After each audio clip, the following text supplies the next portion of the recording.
Are you looking to figure out how to keep more of your hard-earned money in your own pocket and out of Uncle Sam's? Well, when it comes to money, taxes, and finance, this may be the most important video you've ever watched.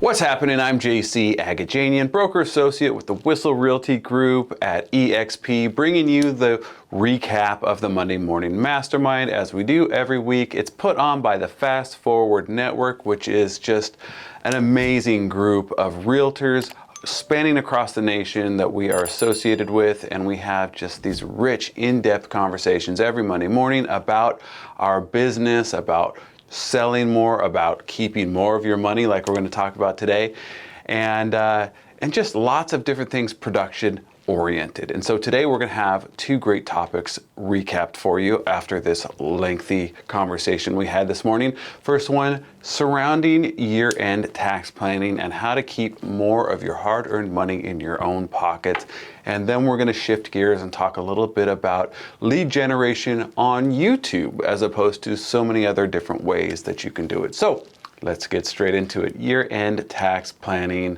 We're talking about mitigating tax exposure. We're talking about allocating funds, and there's some basics we ought to cover up front before we get into the nitty-gritty. And there was some real tangents that we went into and stuff that was kind of mind-blowing, and definitely some things that are for some people with definitely different kind of money problems than the majority of us. But let's get into it step by step. First of all, if you don't already have a full-time professional CPA or tax advisor, don't wait, just do it. There's no point in trying to go to TurboTax and do it yourself, or frankly, even running down to the H&R Block and getting that cheap return filed for you. You're a real estate professional. I assume that you're doing at least 6 figures plus. You ought to have a professional doing this stuff for you. It's gonna pay off in spades over the long run, and probably even this tax year. So find a good one. And if you've been in it for a while and you're leveling up your business and you're doing bigger numbers than you have before, you may need to level up that tax professional as well and some of the other vendors that you work with. The long story short is you really shouldn't have more ideas and tax strategies than they do. Like if you come across something on TikTok or Instagram and you mention it to them like, hey, can I do this? And they're like, oh, I never thought about that. But yeah, that's legal. We can do that. Fire them. Just fire them. Go find someone else. If you present that to them or see something cool and you're like, hey, can we do this? And like I did, your CPA says, yeah, we're already doing that.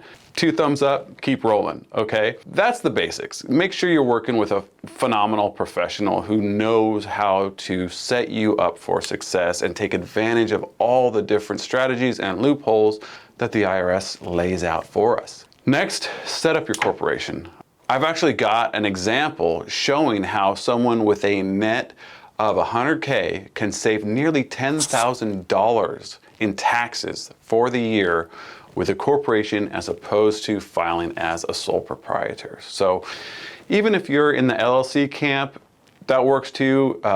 What we've been told is that an S election is better than a standard LLC. But again, as for all of this tax advice, I'm no CPA. If you do not take this as tax advice, go seek your professional that we just talked about, you making sure you have a good one, and confirm that. But these are some ideas that we kicked around this morning and that other people are actually taking advantage of and find useful for themselves.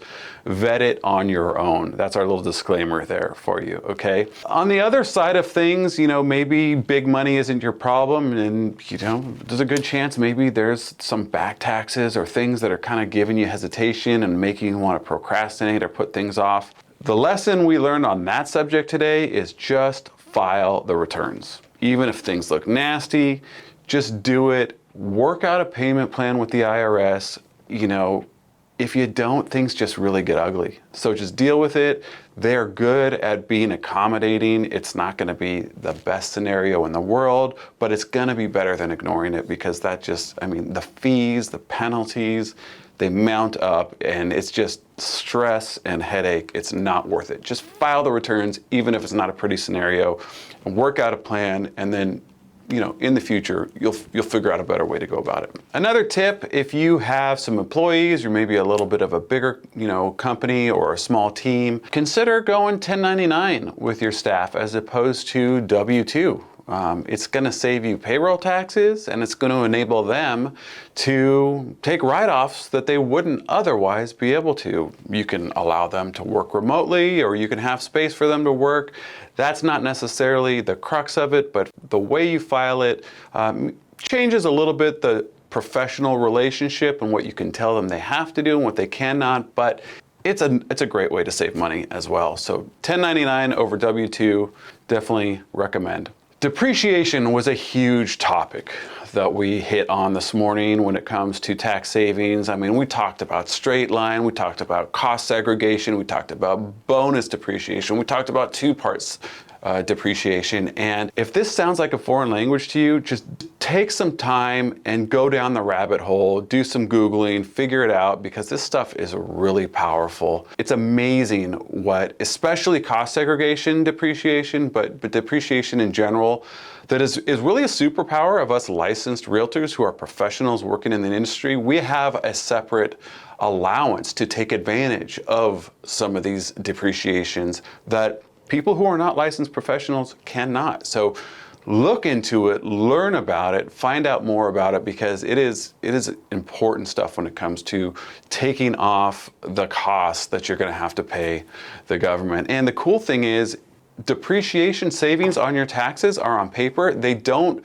eliminate or reduce your income down to nearly nothing so that you cannot qualify for a mortgage or a car loan, for example.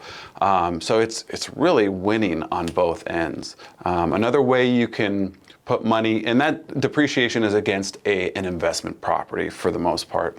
Other investments that are powerful for savings are syndication investments, and of course, if you've got a heavyweight vehicle, at least in the state of California, I'm not quite sure if it stretches across all states, but if it's 6,000 pounds or more, you're going to get that commercial standing and a different type of write-off for that vehicle that is owned by the business as well.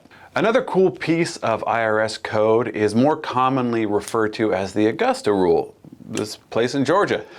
You can actually rent out your primary residence to your company for up to 14 days without paying any taxes on it each year.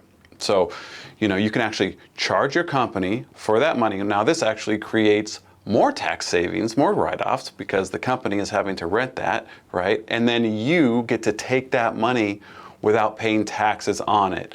So this is another great way of taking advantage of that S Corp that we mentioned you need to file for up front, using that to pay yourself and create more tax savings. Another big thing that was discussed today was giving money away, right? Whether this is your local church that you attend or just a charity, the suggestion was give at least 10% of the gross to a nonprofit. It's another great way to save on taxes and to reduce the basis that you're going to be showing on your returns there. If you're a little more sophisticated when it comes to the stock world, look into donor-advised funds. So a donor-advised fund is something we're actually donating shares of stock to that fund, and depending on how you feel about a piece of a stock in a certain company, you can give that away and maybe replace it with a new basis, or it gets pretty complicated, but it's another thing to look into if that's the direction that your head moves into. You like getting into stocks and playing with different options. Those can be another way you can take advantage of them and save some taxes when it comes to the end of the year.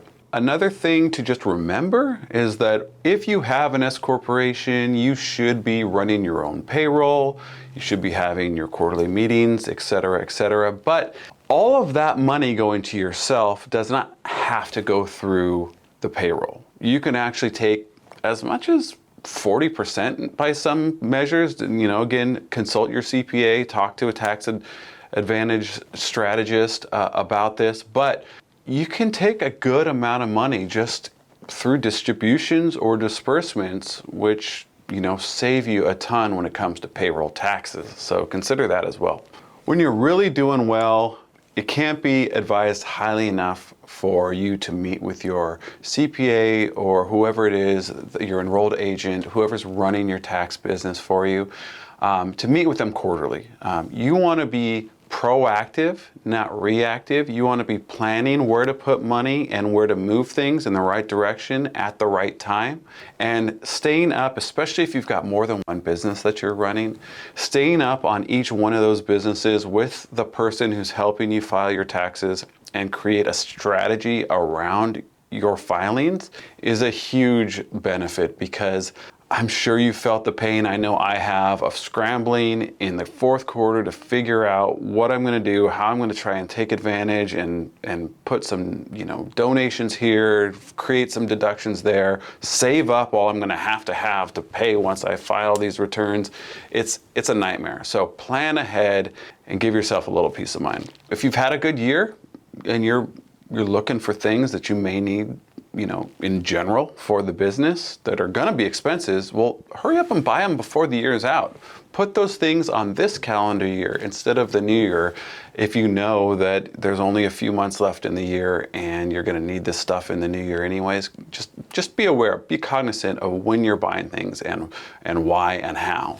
Another great idea that is frankly some people's entire business is the BRRRR method, the buy, renovate, refinance, repeat strategy. This is also known as the value add strategy, and this is something that you can also help mitigate your taxes with, depending on how you handle each investment property, and then of course how you depreciate those properties, assuming they're not fix and flips that you get rid of, because the BRRRR method is primarily talking about people hanging on to properties and creating generational wealth through cash flow income in properties. So that was like an extreme summary. This conversation was in depth and it went in a lot of different directions, but I wanted to keep it as succinct as possible for you. So we're going to wrap that right there. We're going to move on to YouTube online lead generation.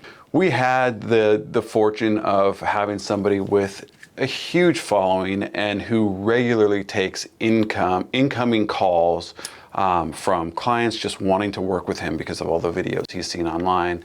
And that's the type of guy you want to talk to when you're talking about this. So one of the first things we discussed on this subject is to not overthink it, to just start creating content. You're probably going to suck at first. That's normal. Everybody does. So just get going. Get those reps under your belt. Don't hesitate. Don't overthink it. Don't worry about how you look, on camera, because the hard truth is, that's how you look in person too. That's how you look when you sit down with the buyer or seller consult. That's how you look in the mirror. That's how you look in life. So just deal with it and get over it and start putting your personality out there. Perfect example, scroll down to the bottom of this page, take a look at my videos, probably stumbling through a lot of stuff. Definitely didn't have a cool background like this and nice lighting. It's just an evolution, right? So just get in where you fit in and start doing something, even if that's with your iPhone and nothing else. So get in there. 80% of this entire thing is just getting consistent and just making the video and getting it out there. Like I said a minute ago, allow yourself years to improve over time. This isn't going to happen immediately, and you can make extreme gains and progress over 5, 10, 15, 20 videos that you can do in short order. I mean, if you want, you can rip out a handful in one day, but it's going to take time to get smooth, to get good, to get comfortable in front of the camera, and you got to just do it. So when you're getting started, you've got to make at least once a week to really get going. You should probably do at least a couple. Again, we're trying to create repetitions. We're trying to create muscle memory. We're trying to get comfortable in front of the camera. And so maybe do like a neighborhood tour or something like that. And then for your second one, different ideas that can be helpful, like 5 things to know, 5 things you got to do before you sell your home, or there's lots of different ideas like that out there that you can come up with, or you can frankly R&D, rip it off and duplicate it, baby. And on that subject, when you're doing the final stuff, you're doing your editing, your cuts, getting ready to publish, don't put your phone number or your email or your whatever your call to action is going to be in your verbiage, in what you say, and on the screen in your edit, because that could change 5 years from now. We actually had an agent speak up this morning and say he had to basically restart entirely because he had this old phone number on almost every video, and I don't know what happened, but he's not using it anymore, and he was super frustrated, and he was just like, I had to scrap the whole channel and start over. You don't want to do something like that. So be aware of what you're putting in that's going to be permanent, like a phone number at the bottom of the screen, and what is going to be more flexible.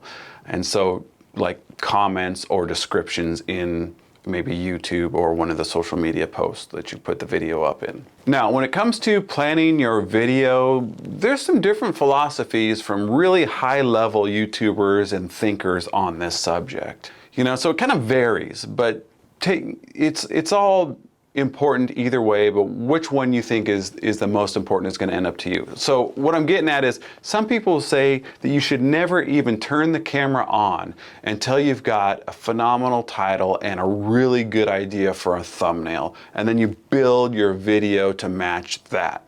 Others say, you know what, I can make the best content I can, and if I've got a crap thumbnail, I can always go back and change that thumbnail. But I can't go back and re-record it exactly the same way it was before. So, like I said, there's a little bit of controversy on that subject, but you know, some of the top people like Mr. Beast and some of the other super killers in YouTube, they spend tons of time and money in just the title, the description, and the thumbnail. So don't sleep on that stuff. They are highly important regardless of which camp you fall into on the degree of importance. The same line of thinking applies to your call to action. Some people think that you should do it early and often, so like maybe right away and then maybe halfway through and then again at the end. Other people just do one, like right in the first third of the video, and other people wait till the end and ask them to reach out or to click a link or do whatever it is you want them to do. One of the people I know personally and have a lot of respect for his channel recommends putting that call to action within the first third. So I'm thinking about changing that. And so, hey, if you want to chat about this more, hit me up right here. We'll talk soon. But yeah, like I said, those images, the thumbnails, the video shooting, the editing, all this stuff is highly important. And frankly, it's stuff a lot of us agents don't really excel at. And another piece of advice that we got from a top YouTuber collecting a ton of business through the portal in his local market really recommends that you consider partnering with either a specialist or a local creative or someone who is focused in on all these things that I just mentioned that are frankly not the core competencies of your typical real estate agent. And even if there's some sort of split or cut that you need to give that person on the back end from business coming in, if you're sharing a much bigger piece of the pie because you've got two people working on it instead of one, then it's more than worth it. So give that a solid thought. It's doing anything on your own is tough enough as it is, but really going in on something that people have created entire careers around, and this is just like ancillary to what we are doing in selling real estate, it's worth considering who can I partner with. If you haven't read the book, Who Not How, look into it, because this speaks exactly to that philosophy. Another tip from the same guy was to be aware of and be cautious of, frankly, of where you advertise or share your channel. For example, as realtors, like we want clients looking at our channel. We really don't want a bunch of other agents who might not be as informed or entertained or interested in the content that we're putting out as our target audience is. And frankly, if there's a bunch of agents that are seeing your stuff and they're like, oh yeah, I'm familiar with that concept, and they click on it for a couple seconds and then keep moving on, like that's not good for your channel. And the same thing applies to social media platforms. So be really, really careful. Like if you're crafting a channel just for sellers and buyers, don't be sending it to your friends and colleagues to look out and to think that maybe it'll help you somehow by getting more followers. It will backfire on you. So just have that frame of mind when you're creating and when you're getting up and running and when you're trying to put it out there. We'll wrap it up with this final thought, and really it surrounds the idea of how you're creating your content and really who it's for. So let's think about who's going to be looking to YouTube, for example, for real estate needs. It's probably not somebody who's moving from one part of my city to a different neighborhood in my city. Those people are pretty familiar with probably all the parts of town and where they want to go, probably intimately familiar with which part of town they want to go if they're moving up in that scenario. And they probably also have a bunch of realtors that they know, if not another one that they've worked with in the past who's doing a good job of following up with them. Now, most aren't, so there's a good chance that you can find them through your marketing. But the point is, you want to be looking for people moving into a new market. This is the most likely type of person who's on YouTube looking to learn about a new part of town, looking to maybe find a professional who seems like they're likable or there's something relatable to that person. This is where that same guy that I mentioned is doing so well. It's relocation business from other markets. And so what does that mean to us? We need to focus in on content that would be helpful for someone who doesn't know anything about the market we live in, right? So we need to explain the differences of different parts of town. Those neighborhood tours I mentioned earlier are going to be crucial for that. We need to help them understand the nuances and what's different from living on this side of the freeway to that side of the freeway, or whatever the case may be where you live. So really cater your content to who it is you think may be looking to YouTube as a resource when it comes to real estate, and avoid catering your content to people that are clearly not going to be there for that reason. That's going to do it for today. I hope you found this helpful as usual. And boy, the tax stuff alone, I wish you could have been on the mastermind today because it got real in depth and really mind opening. And if you'd like to get on the mastermind yourself at any time in the near future, let me know right here. Like I said, I'd be happy to chat with you, give you a link so you can experience the whole thing yourself. And of course, I hope this YouTube conversation was also helpful. As usual, feel free to reach out. I'm happy to have a conversation with you about any of it or answer any questions you may have. And I look forward to talking to you soon.